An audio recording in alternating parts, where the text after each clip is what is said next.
ഇന്നലെ എന്താ പറഞ്ഞു, കുഞ്ഞിനെ അഡ്മിറ്റായി മാഡം, എന്താ കാരണം പറഞ്ഞ് അവൾ പോയിട്ടൊരു ചിക്കൻ കഴിച്ചു. അവൾക്ക് ചിക്കൻ കഴിക്കാൻ ഭയങ്കര. അപ്പോൾ നമ്മൾ ചിക്കനിൽ ഈ ബ്രോയിലർ ചിക്കനിൽ സ്റ്റീറോയിഡും ഇതൊക്കെ ഉണ്ടെന്ന് ഞാൻ പ്രഗ്നൻസിയിലൊക്കെ പറഞ്ഞു കൊടുക്കും. നിങ്ങൾ ബ്രോയിലർ ചിക്കൻ കഴിക്കരുത് പ്രഗ്നൻസിയിൽ, കാരണം പ്രഗ്നൻസി അല്ല അതർവൈസ് ഓൾസോ അതിൽ മുഴുവൻ സ്റ്റീറോയിഡും കൊളിസ്റ്റിൻ ക്രിട്ടിക്കൽ കെയർ ആൻറ്റിബയോട്ടിക്കാണ്. അത് നമ്മൾ ICU കൊണ്ടുപോയ പോലും നമുക്ക് ആൻറ്റിബയോട്ടിക് തന്നാൽ നമുക്ക് ഇഫക്റ്റ് ആവില്ല. പിന്നെ അതുപോലെ സീ ഫുഡ് അതിൽ മുഴുവൻ മൈക്രോ പ്ലാസ്റ്റിക് ആണ്. അപ്പോൾ ഇപ്പോൾ ക്യുസാറ്റിലൊക്കെ റിസർച്ച് നടന്നുകൊണ്ടിരിക്കുക. നിങ്ങൾ സീ ഫുഡ് കഴിക്കരുത്, നിങ്ങൾ നാടൻ മീനോ നാടൻ കോഴിയോ പുഴ മീനോ ഒക്കെ കഴിക്കൂ. ഈ അറ്റ്ലീസ്റ്റ് അതുപോലെ റെഡ് മീറ്റ് ഇതൊക്കെ നമ്മൾ അവോയ്ഡ്. അപ്പോൾ ഇവർ പറയാം മാഡം എന്ന് പറഞ്ഞാൽ പ്രഗ്നൻസിയിലൊക്കെ അവളെ പിടിച്ചു തന്നു. പ്രഗ്നൻസി കഴിഞ്ഞപ്പോഴേ അവൾക്ക് വേണം നിർബന്ധം. ഞാനും പൊക്കോട്ടെ ചിക്കൻ കഴിച്ച് കുഞ്ഞിന് വിറക്കും. എന്താ വന്നേക്കണമെന്ന് ഞാൻ ചോദിക്കും. കഴിഞ്ഞ ദിവസം ഹോസ്പിറ്റലിൽ വന്നേക്കാം. അപ്പോൾ പറയും ഒന്നും പറയണ്ട വേണം, അവൾ പോയി ചിക്കൻ കഴിച്ചു. ഡോക്ടർ പറഞ്ഞാൽ അതിൻ്റെ ആയിരിക്കുന്ന, കാരണം ചിക്കൻ കഴിച്ച് പിറ്റേ ദിവസം തൊട്ട് കുട്ടിക്ക് വയറിളക്കം. അമ്മ ചിക്കൻ കഴിച്ചു, ബ്രസ്റ്റ് മിൽക്കിൽ കൂടെ ആയിരിക്കണം വന്നിട്ട് കുട്ടിക്ക്. എൻ്റെ കുട്ടി അഡ്മിറ്റ് കൊച്ചു കുട്ടി, അതായത് എത്രയായിട്ട് 6 ആയിട്ടില്ല, 6 കഴിഞ്ഞു. They came four checkup. അത് ഉണ്ട്. അപ്പോൾ എന്നോട് ഹായ് എന്നൊക്കെ പറഞ്ഞ് അവിടെ നിൽക്കുമ്പോൾ ഞാൻ ചോദിച്ചു എന്തിനാ വന്നത്. അല്ല കുഞ്ഞ് അഡ്മിറ്റായിരുന്നു, ഇവള് ഇതൊക്കെ കഴിച്ചു മാഡം. അപ്പോൾ ഞാൻ അത് വേഗം റിഫ്ലക്റ്റ് ചെയ്യുമല്ലോ. അപ്പം ഞാൻ ചോദിച്ചേ നിങ്ങൾ ആയുർവേദം വയറിളക്കെന്ന് പറഞ്ഞപ്പോൾ ഞാൻ നിങ്ങൾ ആയുർവേദം ഓരോന്ന് കൊടുത്തു തുടങ്ങുമ്പോൾ നമ്മൾ പറയില്ലേ ഓരോന്ന് കൊടുക്കണം, ഏതിനാ പ്രശ്നം വരിക, ആദ്യം എന്താ കഷായം, പിന്നെ മറ്റേ എന്താ പറയുക ലേഹ്യം, അരിഷ്ടം, ഓരോന്ന് കൊടുത്താൽ അറിയാം കുട്ടിക്ക് വല്ല പ്രശ്നമുണ്ടോ. അങ്ങനെ വല്ലതും കൊടുത്തിട്ടാണോ? അല്ലല്ല ഇവള് ഇത് പറ്റിച്ചാ മാഡം. ഞാൻ പോട്ടെ സാറില്ല, ഇപ്പോൾ മനസ്സിലായല്ലോ. അപ്പോൾ ഇനിയിപ്പോൾ തൽക്കാലം കുട്ടിക്ക് വേണ്ടി ഇങ്ങനെ ആഹാരം ശ്രദ്ധിക്കുക. അങ്ങനെയൊക്കെ ഭയങ്കര ഒരു എന്താ പറയുക. ഈ ചെറിയ കുട്ടികൾ എനിക്ക് എപ്പോഴും തോന്നാറ്, നമ്മൾ ഡെലിവറി കഴിഞ്ഞ് കഴിയുമ്പോൾ നമ്മൾ ആ റൂമിലേക്ക് ഒന്ന് അടുത്ത ദിവസം ചെന്ന് കഴിഞ്ഞാൽ നിറച്ചും ആൾക്കാരായിരിക്കും. അത് എത്ര പറഞ്ഞാലും ആൾക്കാർക്ക് അത് ആക്സെപ്റ്റ് ചെയ്യാൻ ബുദ്ധിമുട്ടാണ്. കാരണം ചെറിയ കുഞ്ഞാണ്, അതുങ്ങൾക്ക് കൂടെ വായക്കൂടെ അല്ല ഈവൻ സ്കിന്നിൽ കൂടെ പോലും അവർക്ക് ഇൻഫെക്ഷൻ വരാം. ഈ അടുത്ത് മാം കുറച്ച് നാൾ മുന്നേ ഒരു ഡെലിവറി കഴിഞ്ഞ 5ാമത്തെ ദിവസം കുഞ്ഞിന് കോവിഡ് പോസിറ്റീവ്. വേറെ ആർക്കും കോവിഡ് ഉണ്ടായില്ല. കോവിഡ് കൊടുത്ത് കുഞ്ഞിന് പോയി. അപ്പം നമ്മൾ പറഞ്ഞു കൊടുക്കാൻ ശ്രമിക്കുന്ന ഇതാ, കുഞ്ഞിനെ ഒരുപാട് ഹാൻഡിൽ ചെയ്യണ്ട, ഒരുപാട് വിസിറ്റേഴ്സ് വേണ്ട, നിങ്ങൾ വീട്ടിൽ പോയിട്ട് സമാധാനമായിട്ട് ആൾക്കാർ ശ്രദ്ധിക്കണം. അപ്പൊ നമ്മളുടെ കൺട്രോളിൽ വരണമില്ല. അതൊക്കെ അവിടെയൊക്കെ ഞാൻ ട്രൈബൽ എന്ന് ഞാൻ പറയും വീണ്ടും. കാരണം നമ്മൾ ആരെങ്കിലും ഹോസ്പിറ്റലൈസ്ഡ് പോയി കണ്ടില്ലല്ലോ, അന്വേഷിച്ചില്ലല്ലോ, അതൊക്കെ നമ്മുടെ ഒരു ഭയങ്കര വിഷമമാണ്. ശരിക്കും അവിടെ ചെന്നാൽ അവർക്ക് ബുദ്ധിമുട്ടാണ്, ഹോസ്പിറ്റലുകാർക്ക് ബുദ്ധിമുട്ട്, വെറുതെ കയറി ഇറങ്ങി നടക്കുമ്പോൾ അതിൻ്റെ ഒരു ബുദ്ധിമുട്ട്, പിന്നെ പേഷ്യൻ്റ് ആൾക്കാർക്ക് ബുദ്ധിമുട്ട്, പിന്നെ ഈ പോണ ആൾക്കാർക്ക് ഭയങ്കര ബുദ്ധിമുട്ട്. അതിന് സമയം കണ്ടെത്തണമല്ലോ, പോകണമല്ലോ, മേടിച്ചോണ്ട് പോകണമല്ലോ. ശരിക്കും നമ്മൾ ട്രൈബൽ എന്നൊക്കെ പറഞ്ഞാൽ ഞാൻ വീണ്ടും ആലോചിക്കും, ഇങ്ങനത്തെ ബിഹേവിയറൊക്കെ ശരിക്കും ട്രൈബൽ തന്നെ അല്ലേ. രാജേഷിലേക്ക് ഞാൻ ആലോചിക്കുക, പേഷ്യൻ്റ് വന്ന് പറയാം മാഡം എൻ്റെ ഹസ്ബൻഡും ഇങ്ങനെയൊക്കെ തന്നെ, എൻ്റെ ഹസ്ബൻഡ് വന്നു കഴിഞ്ഞാൽ പൈസ മുഴുവൻ കയ്യിൽ കൊടുക്കണം, അങ്ങനെ പറയുന്ന കാര്യങ്ങളൊക്കെ ചെയ്ത് കൊടുക്കണം. എന്നിട്ട് ഞാൻ ആ കുട്ടി പ്രഗ്നൻ്റാണ്, വയ്യാണ്ടെ ഹോസ്പിറ്റലിൽ കൊണ്ടുപോകാം, അതിപ്പോൾ പോകേണ്ട കാര്യമൊന്നുമില്ല, ഇങ്ങനെയൊക്കെ പറയും. അമ്മായിയമ്മയും കൂടെ കയറി പറയും. ഞാൻ പറയും നിങ്ങൾ ഗോ ആൻഡ് സ്റ്റേ സെപ്പറേറ്റ്. അയ്യോ മാഡം അങ്ങനെ എങ്ങനെയാണ്, എൻ്റെ വീട്ടിലുള്ള ആൾക്കാർ എന്ത് കാര്യം കല്യാണം കഴിഞ്ഞ് വിട്ടേക്കല്ലോ, എൻ്റെ നീ ഇങ്ങനെ. Actually it is not possible also. ഈ പെൺകുട്ടി എവിടെ എങ്ങനെ ഒറ്റയ്ക്ക് പോയി താമസിക്കും?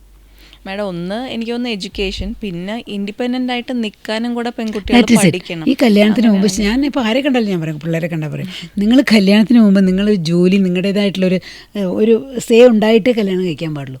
കല്യാണം കഴിക്കുന്നതിന് മുമ്പ് അവരോട് നേരിട്ട് പറയാം എനിക്ക് ജോലിക്ക് പോയേ പറ്റൂ, അപ്പോൾ ഇൻകം ആണെങ്കിൽ തന്നെ അപ്പോൾ നേരിട്ട് പറയാമെന്ന് എനിക്ക് തോന്നുന്നത്. അതെ പറയണം മാം. അങ്ങനെ മാനേജ് മൈ ഇൻകം അങ്ങനെയൊക്കെ എന്തൊരു ഫ്രണ്ട്ലി അല്ലേ, എന്ത് നല്ലൊരു. ഈ അടുത്ത് ഇന്നലെ ഒരു പേഷ്യൻ്റ് വന്നു മാം, ബ്രസ്റ്റിൽ പെയിൻ ആണ്, നിപ്പിൾ ക്രാക്ക്. അപ്പോൾ എന്താ സംഭവം, കുഞ്ഞ് നന്നായിട്ട് കടിച്ചു പൊട്ടിക്കുന്നു.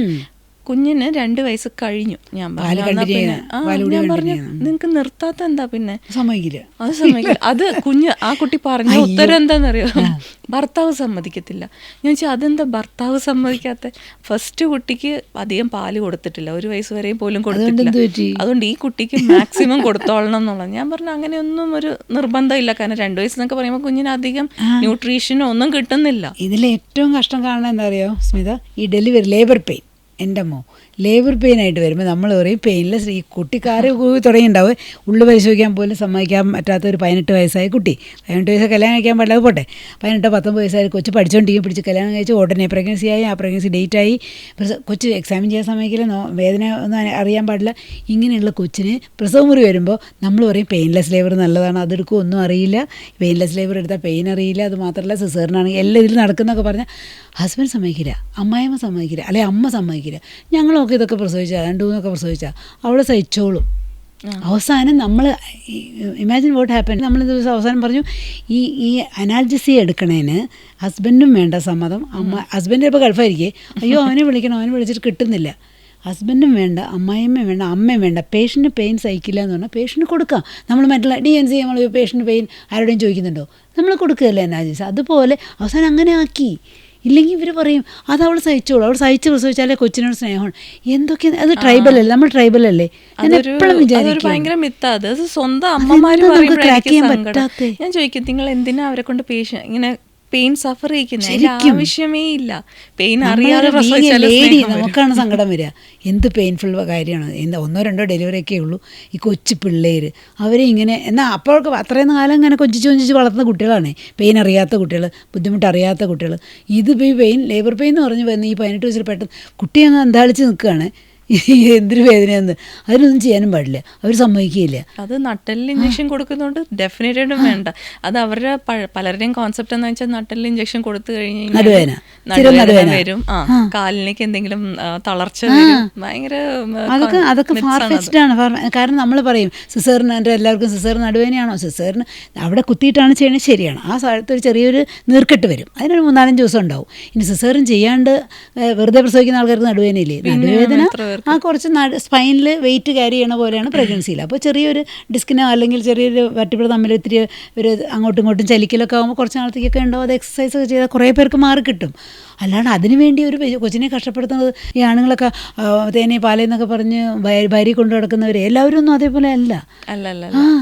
കഴിഞ്ഞ ദിവസം ഇതുപോലെ എപ്പോഴും കൊടുക്കാൻ ഭാര്യ ഭർത്താവിനെ നോക്കും, ഭർത്താവ് ഭാര്യയെ നോക്കും. എൻ്റെ ഭർത്താവ് പറയും അവൾക്ക് അങ്ങനെയാണ്, അവൾക്ക് വേണമെന്നില്ല, അങ്ങനെ like that he takes over. ഈ കുട്ടി ഒന്നും മിണ്ടില്ലേ, ഈ കുട്ടി പിന്നെയും നോക്കും. എന്നിട്ട് എന്തൊരു ബഹളമായിരുന്നു അറിയാം ലേബർ റൂമിൽ, ഭയങ്കര ബഹളമായിരുന്നു. നമ്മൾ എന്ത് കൊടുത്താലും ഈ കുട്ടിക്ക് കുറയില്ല. അതൊരു ടോർച്ചർ ആയി കഴിയുമ്പോൾ ചിലർക്ക് അത് സൈക്കോളജിക്കലി അതൊരു ഭയങ്കര എഫക്റ്റ് ആണ്. കാരണം പോസ്റ്റ്മോർട്ടം കുഞ്ഞു വന്നുകൊണ്ടാണ് ഇത്രയും ഞാൻ കഷ്ടപ്പെട്ടത് എന്നുള്ളത്. എന്നിട്ട് എന്നെ ആർക്കും ഒന്നും വേണ്ട, ഞാൻ ഇങ്ങനെ കഷ്ടപ്പെട്ട് ഭർത്താവും അമ്മായിയമ്മയും അമ്മയൊക്കെ എല്ലാവരും നോക്കി നിൽക്കും. ശരിക്കും കഷ്ടമല്ലേ, സുഖപ്രസവമായിരുന്നു. സുഖം ആർക്കായിരുന്നു എന്നുള്ളത് ബാക്കിയുള്ളവർക്കായിരുന്നു. ശരിക്കും കേട്ടോ കഷ്ടമാണ്. ആയിടണോ എനിക്ക് നമ്മൾ എവിടുന്ന് തുടങ്ങായിടണോ. അതുകൊണ്ട് നമ്മളിപ്പോൾ നമ്മുടെ അടുത്ത് വരുന്ന കുട്ടികളെയൊക്കെ നമ്മൾ പഠിപ്പിച്ചു വിടും. നിങ്ങളെ ഇങ്ങനെ ഞാൻ കൊച്ചു പിള്ളേരെന്നാണ് പറയും, നിങ്ങൾ ലിവിങ് ടുഗദർക്ക് ആയിക്കോളൂ, നിങ്ങളുടെ ശരീരം നോക്കണം. നിങ്ങൾ എങ്ങനെയാണ് പ്രഗ്നൻസി ആവാതെ രക്ഷപ്പെടുക, നിങ്ങൾ കോണ്ടം ഉപയോഗിക്കുക, നിങ്ങൾക്ക് HIV വരാതെ രക്ഷപ്പെടുക, നിങ്ങൾക്ക് സെക്ഷലി ട്രാൻസ്മിറ്റഡ് ഡിസീസ് വരാതെ രക്ഷപ്പെടുക, നിങ്ങൾ ക്യാൻസർ വാക്സിൻ എടുക്കുക, നിങ്ങൾ നല്ലൊരു ജോലിയായി നമ്മുടെ ഒരു വരുമാനമൊക്കെ ഉണ്ടായിട്ട് നമ്മുടെ വരുമാനം നമ്മൾ സൂക്ഷിക്കുന്നു പറഞ്ഞ് തന്നെ കല്യാണം കഴിക്കും. ഇതൊക്കെ പറഞ്ഞിട്ട് കല്യാണം കഴിച്ചാൽ മതി. ഇല്ലെങ്കിൽ ഇറങ്ങി പോരണം. I empower them that much. എന്താ വാട്ട് പ്രിവെൻറ്റ്സ് ദം. ഇപ്പോൾ നമ്മൾ സ്റ്റേ എന്നൊക്കെ പറഞ്ഞ് ഗവൺമെൻറ് കുറേ ശ്രമിക്കുന്നുണ്ട് അല്ലേ, അതൊക്കെ വന്നിട്ടുണ്ടല്ലോ. നിങ്ങൾ ധൈര്യമായിട്ട് നട്ടലോട് ജീവിക്കും. വെളിയിലൊക്കെ അങ്ങനെയല്ലേ നടക്കുന്നത്, എത്ര കാലമുണ്ട്. ഇപ്പം നമുക്ക് ഡിവോഴ്സ് കൂടി വരുന്നുണ്ട്, അത് ഇതുകൊണ്ടൊക്കെ തന്നെ ആയിരിക്കണം. കുറച്ചുകൂടെ ഇൻഡിപെൻഡൻ്റ് ആവുന്നവർ എതിർത്ത് സംസാരിക്കുന്നതിൻ്റെയൊക്കെ. പണ്ടത്തെ പോലെ കുട്ടികളിങ്ങനെ ഒന്നും ഇല്ലാണ്ടായി, ജീവിതം ഇങ്ങനെ ഒന്നും ഇല്ലാണ്ടായി. എന്താ പറയുക, ഹരാസ്മെൻറ്റ് ഇൻസൈഡ് ദ ഹൗസ്, എന്താ ലൈസൻസ്ഡ് എന്നൊക്കെ പറയില്ലേ, ലൈസൻസ്ഡ് എന്താ പറയുക റേപ്പ് എന്നൊക്കെ പറഞ്ഞ് നമ്മൾ ഫിലിമിലൊക്കെ. It's truly correct only. എന്നുവെച്ചാൽ ആ കുട്ടിക്ക് വേണ്ട സമയത്തുള്ള കോൺടാക്റ്റ് വേണം, എല്ലാം സമ്മതിച്ചു കൊടുത്തേക്കണം. അപ്പോൾ അതുകൊണ്ട് അത് എനിക്ക് തോന്നുന്നത് we should start from children. നമ്മുടെ അടുത്ത് വരുന്ന കുട്ടികൾ, ഞാനതുകൊണ്ട് നമ്മുടെ അടുത്ത് കുട്ടികളെ വരൊക്കെ തിരിച്ചു മറിച്ചൊക്കെ പറഞ്ഞു കൊടുക്കും. നിങ്ങൾ ജോലിയായിട്ട് കല്യാണം കഴിച്ചാൽ മതി. കല്യാണം കഴിക്കുമ്പോൾ ഹസ്ബൻഡായിട്ട് നന്നായിട്ട് ഡിസ്കസ് ചെയ്യണം. അമ്മയും അച്ഛനും ഒന്നും ഉണ്ടാവില്ല, കുറച്ച് കാലം കഴിഞ്ഞാൽ നിങ്ങളും ഹസ്ബൻഡ് മാത്രമേ ഉണ്ടാവുള്ളൂ. നിങ്ങളുടെ ഹെൽത്ത് നിങ്ങൾ തന്നെ നോക്കണം. ഞാൻ പിന്നെ പറയും, നിങ്ങളുടെ കണ്ടിട്ടാണ് നിങ്ങളുടെ കുട്ടികൾ പഠിക്കുന്നത്. അപ്പം അമ്മ അച്ഛൻ എങ്ങനെ ബിഹേവ് ചെയ്തു അതുപോലെ അതൊരു നോർമലായിട്ടാണ് കുഞ്ഞുങ്ങളെപ്പോഴും എടുക്കുള്ളൂ. അപ്പം നല്ലോണം ഇങ്ങനെ സബ്ഡ്യൂ ചെയ്ത് നിൽക്കുന്ന ഒരു അമ്മേനെ കണ്ട് വളരുന്ന ഒരു പെൺകുട്ടിയും അങ്ങനെ ആവാനേ നാച്ചുറലി പഠിക്കുകയുള്ളൂ. അപ്പം അത് ഒന്ന് മാറ്റം വരുത്തണമെങ്കിൽ ഡെഫിനറ്റ്ലി ഫ്രീഡം കിട്ടണം. എന്തെങ്കിലും ആവശ്യമുള്ളത് വേണമെങ്കിൽ അത് ചെയ്യാം. ഹസ്ബൻഡ് വേണ്ടെന്ന് പറഞ്ഞു കഴിഞ്ഞോടെ, അങ്ങനെയല്ലല്ലോ. അത് രണ്ടുപേരും കൂടി ഡിസ്കസ് ചെയ്ത് അങ്ങനത്തെ ഒരു ഫ്രണ്ട്ലി അല്ല ഹോം സെറ്റിങ്സ്. എനിക്ക് തോന്നുന്നു അതാണ് പ്രശ്നം. അത് ഇപ്പോഴും ഒരു മുകളിൽ താഴെ അങ്ങനെയുള്ളൊരിതാണ്. ഞാൻ നീ എന്നൊക്കെ അങ്ങനെയല്ലല്ലോ വേണ്ട. നമ്മൾ ഇപ്പം എനിക്ക് തോന്നുന്നു നമ്മളൊക്കെ കുറെ കൂടെ പഴയ ചിന്താഗതിയിലേക്കാണ് ഇപ്പോൾ പോണത്. ഇപ്പം മിഡ് വൈഫറി ഒരു അപ്കമ്മിങ് ഒരു ബ്രാഞ്ചാണ്. അതെ നല്ലതാണ്, അതിൽ നമുക്ക് പ്രൊമോട്ട് ചെയ്യുന്നതിന് തെറ്റൊന്നുമില്ല. പക്ഷെ എന്താണെന്ന് വെച്ചാൽ എപ്പോഴും ഒരു എമർജൻസി മെഡിക്കൽ ഫെസിലിറ്റിയും കൂടി ഉള്ള സ്ഥലത്താണ് ഈ ഒരു മിഡ് വൈഫ്. അണ്ടർ വാട്ടർ ആണെങ്കിലും അപ്പോൾ നമ്മളിവിടെ ശ്രമിക്കുന്നുണ്ടല്ലോ അണ്ടർ വാട്ടർ കൊണ്ടുവരാൻ. അതെ അതെ കുട്ടിക്ക് ഒരു പ്രശ്നം ഉണ്ടാവില്ല എന്നാണ് ശരിക്കും പറയണത്. കാരണം കുട്ടി ഫ്ലൂയിഡിലല്ലേ കിടക്കണേ അപ്പോൾ ഫ്ലൂയിഡിലേക്ക് ഇറങ്ങി വന്നാൽ അതങ്ങ് പൊങ്ങി വരുന്നൊക്കെയാണ് പറയണത് ബ്രത്ത് എടുക്കാനായിട്ട്. ഇപ്പം എല്ലാവരും പ്രിഫർ ചെയ്യുന്നതും നാച്ചുറൽ ബർത്ത് ആണ്. നാച്ചുറൽ ബർത്ത് എന്ന് പറയുമ്പോൾ ഒന്നും ചെയ്യണ്ട, തന്നെ നാച്ചുറലായിട്ട് പെയിൻ വരിക, നാച്ചുറലായിട്ട് പ്രോഗ്രസ് ചെയ്യുക, സമയമെടുത്ത് തന്നെ പ്രോഗ്രസ് ചെയ്യുക, നമ്മൾ ഒരു തരത്തിലും ഇന്റർവ്യൂ ചെയ്യാതിരിക്കുക. അപ്പം അതിൽ തെറ്റൊന്നുമില്ല. പിന്നെ എപ്പോഴും നമുക്കൊരു മോണിറ്ററിങ് വേണം. കുഞ്ഞിനെയും അമ്മേനെയും ഒരുപോലെ മോണിറ്റർ ചെയ്തുകൊണ്ടുള്ള ഒരു മെത്തേഡാണെങ്കിൽ നമുക്ക് അതിനോട് വിരോധമൊന്നുമില്ല, നല്ല കാര്യം തന്നെയാണ്. വേറെ കോംപ്ലിക്കേഷൻസ് ഒക്കെ കുറയും. ഈ വെളിയിലെ കൺട്രീസിൽ നമ്മളറിയാം ഹൈ സിസേറിയൻ റേറ്റ് ആയിരുന്നു കുറക്കാലമായിട്ട്. ഇപ്പോൾ അവർ നമുക്ക് ഇൻസെൻറ്റീവ് കൊടുക്കണം ഡോക്ടേഴ്സിനെ മെജൻഡറി ആക്കാൻ. അപ്പോൾ അവർ പറയും ഈ സിസേറിയൻ ചെയ്ത് ബേബീസിനുണ്ടല്ലോ, ഈ babies are not coming through birth normal birth canal. അപ്പോൾ അവർക്ക് ആ ബാക്ടീരിയൽ ലോഡിങ് വരുന്നില്ലേ മൂക്കിലും വായിലൊക്കെ. അപ്പോൾ ഇപ്പോൾ അവർ സിസേറിയൻ കഴിഞ്ഞാൽ ബേബീസിനൊക്കെ എന്നുവെച്ചാൽ അവർക്ക് ഈ റെസ്പിറേറ്ററി പ്രോബ്ലംസ് വരിക, ഗ്യാസ്ട്രോ ഇൻറ്റെസ്റ്റൈനൽ പ്രോബ്ലംസ് വരിക. ബിക്കോസ് അവർക്ക് അവർ ഈ ഫ്ലോറിൽ നിന്ന് അവർ കയറുന്നില്ല. നമുക്ക് നമ്മുടെ ഒരു നോർമൽ മൈക്രോബയോം ഉണ്ടല്ലോ നമ്മൾ പ്രൊട്ടക്ട് ചെയ്യാൻ. അപ്പോൾ ഈ caesarean born babies are all prone for respiratory ചുമ, ശ്വാസം മുട്ട്, വയറിളക്കം. അപ്പോൾ ഇപ്പോൾ എന്താ നഴ്സുമാരോട് പറയുകയാണ്, നിങ്ങൾ ഡെലിവറി കഴിഞ്ഞാൽ മദറിൻ്റെ വെജൈനയിൽ നിന്നൊരു സ്വാബ് പോലെ കൈകൊണ്ട് എടുത്തിട്ട് മൂക്കിലും വായിലും ഒക്കെ അത് ഫീഡ് ചെയ്യാനായിട്ട് സ്മിയർ ചെയ്ത് കൊടുക്കും. അത് വളരെ പോപ്പുലർ ആയിട്ടുണ്ട് ഇപ്പോൾ. സിസേറിയൻ ചെയ്ത് അവർ പഠിച്ചു, അവരുടെ കുട്ടികൾക്ക് പ്രോബ്ലം ആണെന്നുണ്ട്. അപ്പം നമ്മളും ആ സിസേറിയൻ ചെയ്തതിൻ്റെ പ്രോബ്ലംസിൻ്റെ കൂടെ നമ്മൾ ഇതൊക്കെ പറഞ്ഞു കൊടുത്താൽ അവർക്ക് മനസ്സിലാവും. വയ ബർത്ത് കനാൽ വരണതിൻ്റെ ഇമ്പോർട്ടൻസ് ഭയങ്കര കൂടുതലാണ്. അതിപ്പോ നമ്മൾ ഒരുപാട് കാണുന്നുണ്ട്. ഇപ്പം അലർജിക് ബ്രോങ്കൈറ്റിസ് ഏത് കുഞ്ഞിനെടുത്താലും 3 പേരിൽ 2 പേർക്കെങ്കിലും ശ്വാസം മുട്ടുണ്ട്, അലർജി ഉണ്ട്, തുമ്മലുണ്ട്.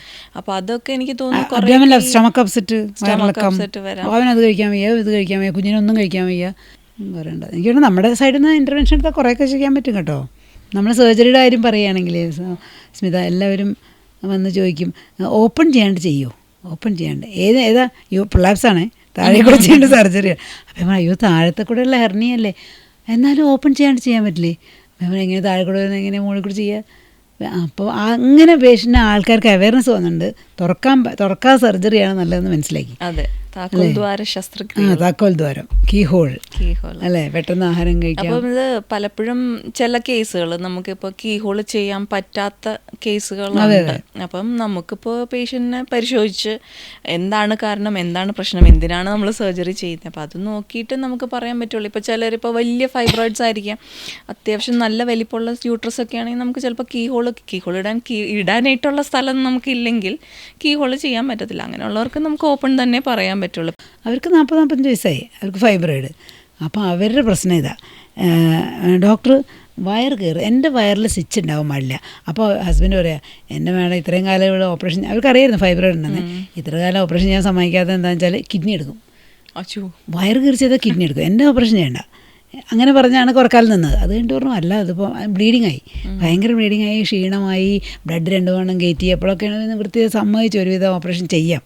പക്ഷേ വയറ് കയറുന്നത് സ്റ്റിച്ച് ഉണ്ടാകാൻ പാടില്ല, വയറിൽ സ്റ്റിച്ച് ഇല്ലാണ്ട് ഓപ്പറേഷൻ ചെയ്യണം. ഞാൻ വെള്ളം എന്നുവെച്ചാൽ വലിയ ഇതാണ്, മൾട്ടിപ്പിൾ ഫൈബ്രോയിഡ്സും എൻലാർജ്ഡും ഇത് മുഴുവൻ ഇപ്പോൾ ഇതല്ലേ, ഇതൊക്കെ മോർസേറ്റ് ചെയ്ത് എടുക്കണ്ടേ. ഒരുപാട് സമയം എടുത്തു, 5 മണിക്കൂറൊക്കെ എടുത്തു. അത് കഴിഞ്ഞ് പേഷ്യൻ്റ് പിറ്റേ ദിവസം ആണെന്ന് ഇതേ ചോദിക്കണേ, ഓപ്പറേഷൻ വയറ് കയറിയില്ലല്ലോ, അതറിഞ്ഞാൽ മതി. അത് കഴിഞ്ഞ് പിന്നെ പേഷ്യൻ്റ് എന്താ ബേസിക്കലി ഒരു സൈക്യാട്രിക് എന്തോ പ്രോബ്ലം ഉള്ള പേഷ്യൻ്റ് ആയിരുന്നു. അത് കഴിഞ്ഞ് അവർക്ക് പിറ്റേ ദിവസം എന്തോ ഓർക്കാൻ പറ്റില്ല എന്നൊക്കെ പറഞ്ഞ് കുറച്ച് ദിവസം പിന്നെ അവർ സ്റ്റേ ചെയ്തു. എന്നാലും അപ്പോൾ ചിലർ നിർബന്ധങ്ങൾ എങ്ങനെ, ഇപ്പോൾ എല്ലാവരും ചോദിക്കുമല്ലോ നമ്മളോട്, വയറ് കയറാതല്ലേ ഓപ്പറേഷൻ ചെയ്യണേ, അവർക്ക് നേരത്തെ ഹോസ്പിറ്റൽ ജോലിക്ക് പോവാം, അങ്ങനെ ഒരുപാട് കാര്യങ്ങൾ അവർ പറയും. ഇപ്പം ലോങ് സ്റ്റാൻഡിങ് ആയിട്ടുള്ള ഒരുപാട് നാളായിട്ടുള്ള ഫൈബ്രോയിഡ് ഒക്കെ ആണെങ്കിൽ ചിലപ്പോൾ കുടലൊക്കെ ഒട്ടിയിരിക്കുന്നുണ്ടാവും. അതൊക്കെ നമുക്ക് ഈ നമ്മൾ കൂടുതലും കരിക്കലാണല്ലോ നമ്മൾ ചെയ്യുന്നത്. അപ്പം അങ്ങനെ വരുമ്പോൾ ചൂട് വരാം, ഇഞ്ചുറി വരാം, ഒക്കെ വരാം. അതങ്ങനെ പറഞ്ഞാൽ അവർക്ക് അങ്ങനെ മനസ്സിലാവില്ല. എനിക്ക് അവർ ഒരുപാട് പേരെ കേട്ടിട്ടുണ്ട്, അയ്യോ അവിടെ പോയിട്ട് 2 കുത്ത് പോലെയുള്ളൊരു മുറിവേ ഉള്ളൂ, സുഖമായിരുന്നു ഒരു ഓപ്പറേഷൻ ഒക്കെ അല്ലേ. അതേ കണ്ടീഷൻ ആയിരിക്കില്ല ഇവരുടെ. അതെ, എല്ലാവർക്കും അപ്പം അതുപോലെ നമുക്ക് കീഹോൾ ചെയ്യാൻ പറ്റണമെന്നില്ല. അപ്പം അങ്ങനെയുള്ളവർക്ക് ഓപ്പൺ തന്നെ ഓപ്ഷനുള്ളൂ. എന്നാലും മെജോറിറ്റിയിൽ നമ്മളിപ്പോൾ കീഹോൾ ചെയ്തിട്ട് താഴെ കൂടെ എടുക്കലും കൂടി ആവുമ്പോൾ എന്നുവെച്ചാൽ അത് നമുക്ക് ചെയ്ത് കഴിഞ്ഞാൽ പേഷ്യന്റ് റിക്കവർ ചെയ്യുന്നതും പെട്ടെന്നാണ്, 2 ദിവസം കൊണ്ട് വീട്ടിൽ വിടാം. അപ്പം എനിക്ക് തോന്നുന്നു ഓപ്പണിനേക്കാളും കുറച്ചും കൂടെ നമുക്ക് ഉള്ളിൽ കുറച്ചും കൂടെ ആക്യുറേറ്റ് ആയിട്ട് നമുക്ക് ചെയ്യാൻ പറ്റുന്നതും കീഹോൾ തന്നെയാണ്. അതുപോലെ തന്നെ താഴെ കൂടെ നമുക്ക് ചെയ്യാമല്ലോ, താഴെ കൂടെ കുഞ്ഞു വരുന്ന വഴിയിൽ കൂടെ നമുക്ക് ചെയ്യാനും പറ്റും. അതിപ്പോൾ ഈ കീഹോളിൽ നമ്മൾ കുറച്ചൊക്കെ അതിൽ കൂടെയും ചെയ്യുമല്ലോ, പകുതി കുറേയൊക്കെ വെടിയിച്ചിട്ട് നമ്മൾ താഴെ കൂടെ എടുക്കും. താഴെ കൂടെയാണ് യൂട്രസ് ഒക്കെ. അതെ അതെ, അത് നല്ലൊരു, ശരിക്കും പറഞ്ഞാൽ നല്ലൊരു റൂട്ടാണ് സ്ത്രീകൾക്ക്. അത് നല്ലൊരു നാച്ചുറൽ റൂട്ടുള്ളതുകൊണ്ട് അപ്പം അത് പെയിനും ഇല്ല, പെയിനും ഡിസ്കംഫർട്ടൊന്നും അധികം വരുന്നുമില്ല. ഈ പറഞ്ഞ തൊട്ട് 2 ദിവസം കൊണ്ട് വീട്ടിലും വിടാം. പിന്നെ ഇപ്പോൾ റോബോട്ടിക്സിൻ്റെ ഭയങ്കര ഇത് വന്നിരിക്കുകയല്ലേ. പക്ഷേ റോബോട്ടിക്സിൽ ശരിക്കും നമ്മുടെ ആൾക്കാർക്ക് റോബോട്ടിക്സിൻ്റെ ആവശ്യമില്ല. സാധാരണ സർജറിക്ക് റോബോട്ടിക്സിന് ആവശ്യമില്ല. എന്നാലും എല്ലാവരും അങ്ങ് എന്താ പറയുക, പ്രൊമോട്ട് ചെയ്യുന്നുണ്ട് റോബോട്ടിക്സ്. ശരിക്കും റോബോട്ടിക്സ് ശരിക്കും കോംപ്ലിക്കേറ്റഡ് സർജറീസ് ലൈക്ക് ഓങ്കോ സർജറിയിലൊക്കെയാണ് ശരിക്കും അവർ പറയുന്നത് ഭയങ്കര നല്ലതാണ്. നമുക്ക് ഈ സാധാരണ നമ്മൾ ഇത്തരം കാര്യം ചെയ്തുകൊണ്ടിരുന്ന ലാപ്രോസ്കോപ്പി പോലെ ചെയ്താൽ ധാരാളം മതി, അതിൻ്റെ ആവശ്യമില്ല. പക്ഷെ അത് ഓങ്കോളജിയിൽ കുറെ കൂടെ അവർ വളരെ പ്രിസിഷൻ. അതാണ്. പിന്നെ ഈ കൈ മൂവ്മെന്റ്, റിസ്റ്റ്, നമ്മൾ കൈ മറ്റു നമ്മൾ വടി പോലത്തെ സാധനം കൊണ്ടല്ലേ ലാപ്രോസ്കോപ്പി ചെയ്യുന്നത്. മറ്റേ അവർക്ക് അകത്ത് ചെന്നിട്ട് ഇങ്ങനെ കയ്യിൻ്റെ മൂവ്മെന്റ്സ് ഒക്കെ കിട്ടും. അതുകൊണ്ട് ഭയങ്കര എഫക്റ്റ് ഉണ്ട്. അത് തന്നെ ഭയങ്കര നല്ലതാണെന്നാണ് പറയുന്നത്. അതുകൊണ്ട് അതിൻ്റെയൊക്കെ ആൾക്കാരുടെ വിചാരം ഇപ്പോൾ അങ്ങനെ, അപ്പോൾ ആൾക്കാർ റോബോട്ടിക്സ് പറഞ്ഞ് കുറവുകൂടി പോകുന്നവരും ഒക്കെ ഉണ്ട്. പക്ഷേ ആക്ച്വലി നോർമൽ കേസിന് നമുക്ക് റോബോട്ടിക് ആവശ്യമില്ല. ആവശ്യമില്ല. നമ്മളെപ്പോലെ നമ്മൾ ജനറൽ ഗൈനക്കോളജിസ്റ്റ് അല്ലേ, നമുക്ക് അതിൻ്റെ ആവശ്യമുള്ളൂ. ശരിക്കും പേഷ്യൻറ്റിനും ഭയങ്കര സൗകര്യമാണ്. കോസ്റ്റും ഏറ്റവും എന്തൊരു കോസ്റ്റാണ് വരുന്നത്, ഒരുപാട് ലക്ഷങ്ങൾ വരും. അതുപോലെ വേറൊരു ഇപ്പോൾ ഫൈബ്രോയിഡ്, ഈ അടുത്തൊരു പേഷ്യൻറ്റ് നമ്മുടെ ഈ യൂട്രൈൻ ആർട്ടറി എംബോളൈസേഷൻ ഫൈബ്രോയിഡ്, അത് ബേസിക്കലി കോൺസെപ്റ്റ് നല്ലതാണ്. നമ്മൾ ആ ഫൈബ്രോയിഡിലേക്കുള്ള രക്തോട്ടം നിർത്തുന്നു, പതുക്കെ അത് കരിഞ്ഞു പോകുന്നു. പക്ഷെ അതിന് എത്ര കാലം എടുക്കും? ഈ പറഞ്ഞ വലിയ ഫൈബ്രോയിഡിന് അത് അത്ര എഫക്റ്റീവ് അല്ല. എന്തോരം പൈസ മാഡം കൊടുക്കുന്നു. അത് മാത്രമല്ല, ഈ ഇത് പോയി കഴിഞ്ഞാലേ ഇതിന് കൊളാട്രൽസ് ഉള്ളതല്ലേ യൂട്രസിന്. അപ്പോൾ ഈ ഫൈബ്രോയിഡിന് ഇത്ര കുറച്ച് കഴിഞ്ഞാൽ മറ്റേ വരും, കൊളാട്രൽസ് വരും, ഈ ഫൈബ്രോയിഡ് തന്നെ വലുതാവും. അപ്പോൾ അതൊക്കെ അവർക്ക് പറഞ്ഞുകൂടാ ശരിക്കും. ആരൊക്കെ ലാപ്രോസ്കോപ്പി ചെയ്ത് നമ്മൾ ചെറിയ എമൗണ്ടിൽ ഇപ്പോൾ ചെയ്ത് കൊടുക്കുന്ന സിമ്പിളായിട്ട് ചെയ്യുന്ന സംഭവം അവരിത് ഈ പറഞ്ഞോട്ട് 1 ലക്ഷത്തിനടുത്തൊക്കെയാണ് അതിന് വില വരുന്നത്. അത് ചെയ്തിട്ട് ഞാൻ അത് ചെയ്ത് സർജറി ഇല്ലാന്ന് ഹാപ്പി ആയിട്ട് നടക്കുന്ന അറിയുമല്ലോ. അത് അവർ അപ്പം അറിയുന്നില്ല. അത് ഈ പ്രൊമോഷൻസിൻ്റെ പ്രശ്നമാണ്. കോർപ്പറേറ്റും പിന്നെ മറ്റേതൊക്കെ വന്നില്ലേ, നമ്മൾ ഒരു എന്താ പറയുക ഇൻ്റർനാഷണൽ റേഡിയോളജിസ്റ്റ് ആണെങ്കിൽ അവർക്ക് വേണ്ടി പ്രൊമോട്ട് ചെയ്യുമ്പോൾ ആൾക്കാർ അതിൽ വീണ് പോകണം. അതുപോലെ നമ്മുടെ അടുത്ത് വരുമ്പോൾ നമ്മൾ പറയും ഈ പേഷ്യൻസിന് ഈ ഇതുണ്ടല്ലോ, ഈ ഫൈബ്രോയിഡിൻ്റെ വാസ്കുലാരിറ്റി പോയ ഫൈബ്രോയിഡ് കുറേ നിൽക്കണ പ്രശ്നത്തിൽ പറഞ്ഞില്ലേ, കുറേ നാൾ നിൽക്കണ ഫൈബ്രോയിഡ് ആണെങ്കിൽ എല്ലാം ഹൈലൈൻസ് ആയി അതിൻ്റെ വാസ്കുലാരിറ്റി മുഴുവൻ പോയിട്ടുണ്ടാവും. അതിനെ എംപ്ലോയിസ് ചെയ്തിട്ട് യാതൊരു കാര്യമില്ല. അപ്പോൾ ശരിക്കും പറഞ്ഞാൽ റേഡിയോളജിസ്റ്റ് പറയും നമ്മൾ ആദ്യം തന്നെ MRI ചെയ്യണം. MRIയിൽ വാസ്കുലാരിറ്റി കൺഫേം ചെയ്യണം. ബ്ലഡ് ഫ്ലോ ഉണ്ടെന്നുള്ള ഫൈബ്രോയിഡിന് മാത്രമേ നമുക്ക് ചെയ്തിട്ട് കാര്യമുള്ളൂ. ഇല്ലെങ്കിൽ കുറച്ച് നാളത്തേക്ക് ഒരു സുഖം ഉണ്ടാവും. വാസ്കുലാരിറ്റി ഉള്ള ഫൈബ്രോയിഡിന് തന്നെ കുറച്ച് നാളത്തേക്ക് സുഖം ഉണ്ടാവും, അത് കഴിഞ്ഞാൽ പിന്നെയും വലുതാവും.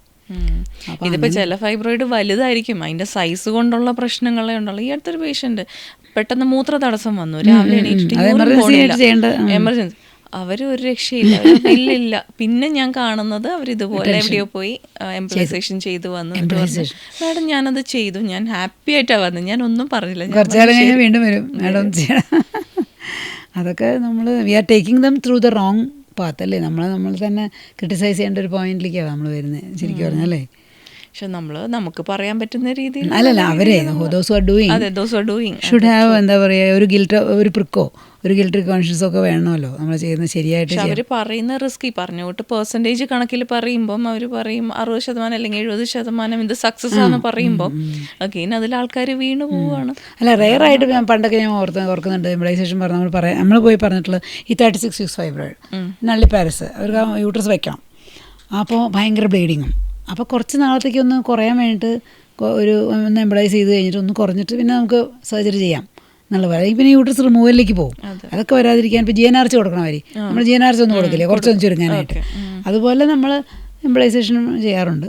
പക്ഷേ അല്ലാതെയും എംപ്ലോയിസേഷൻ ഈസ് ഓൾസോ എന്താ പറയുക മിസ്യൂസ്ഡ് എന്താ പറയുക അല്ലേ, ഓവർ യൂസ്ഡ്. പിന്നെ എല്ലാവരും ചെയ്യുന്നുണ്ട് ഇപ്പോൾ, റേഡിയോളജിസ്റ്റ് മാത്രമല്ല കാർഡിയോളജിസ്റ്റ് ചെയ്യും എംപ്ലോയിസേഷൻ. അവർക്ക് ഏത് ബസ്സിൽ വേണമെങ്കിലും അവർ കാനലേറ്റ് ചെയ്യുമല്ലോ. അപ്പോൾ പക്ഷേ എന്താ പ്രശ്നം അറിയോ, അങ്ങനെ കാനലേറ്റ് ചെയ്താൽ റിമെമ്പർ ഓവറിൻ വെസൽസ് ഇൻവോൾവ് ആവും.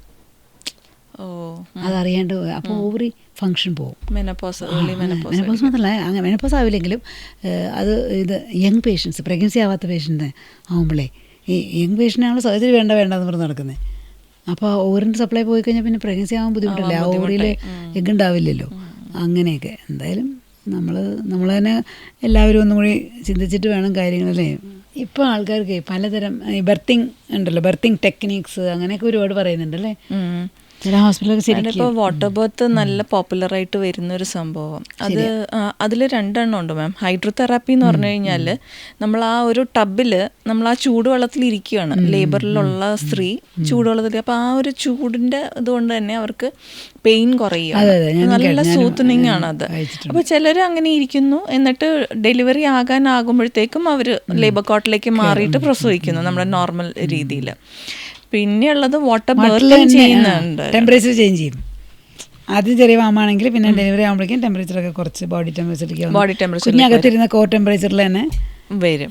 അപ്പൊ അതിലെന്ന് വെച്ചാല് നമുക്ക് വലിയ റോളൊന്നുമില്ല, ഡോക്ടേഴ്സിന് വലിയ റോളില്ല. നമ്മളവിടെ കുഞ്ഞിന്റെ ഹാർട്ട് ബീറ്റ് മോണിറ്റർ എന്തെങ്കിലും പ്രശ്നം ഉണ്ടാവോ നോക്കാനിരുന്നാൽ മാത്രം മതി. അപ്പം ഇതിപ്പം അവര് പറയുന്നത് വെച്ചാല് നമ്മൾ ഡെലിവറി സമയത്ത് കൊടുക്കുന്ന സപ്പോർട്ട് പോലും കൊടുക്കണ്ട എന്നുള്ളതാണ്. കാരണം അത് ആ വെള്ളത്തിന്റെ ഒരു പ്രഷർ കൊണ്ട് സപ്പോർട്ട് കിട്ടും, പെരിനൽ സപ്പോർട്ട് കിട്ടും എന്നാണ്.